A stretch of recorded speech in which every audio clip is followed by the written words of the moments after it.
Now, chances are in your application, you're going to want your users to be able to sign up and sign in, create an account and view data that's specific to them. And how you handle this is what we call authentication. And that's exactly what we'll cover in this video. So without further ado, let's dive in.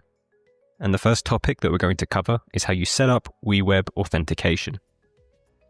So in the editor, you're going to want to go to the Data and API tab, and then go into this sub-tab Authentication.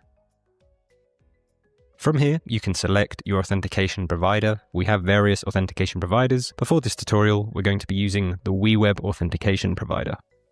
Once you click into it, that will then install WeWeb Authentication, and once done, you'll be brought to this page where you can configure WeWeb Authentication.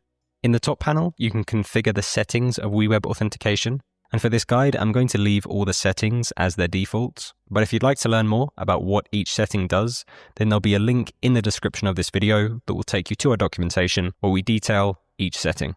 And you then have this bottom panel where you can configure your redirection pages. I'm going to leave this blank for now because we'll revisit this at a later step. And now on the left here, you have 3 further tabs we can go through.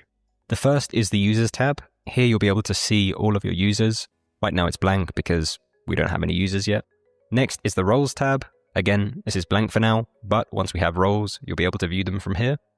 And lastly, we have the SSO Providers tab, where you can basically integrate external services and let your users log in with those external services. We have many different SSO providers, and showing you how these work will sit outside of the scope of this video, but just know these exist and you can use them if you wish. So that is pretty much the setup done. Now let's move on to our next topic,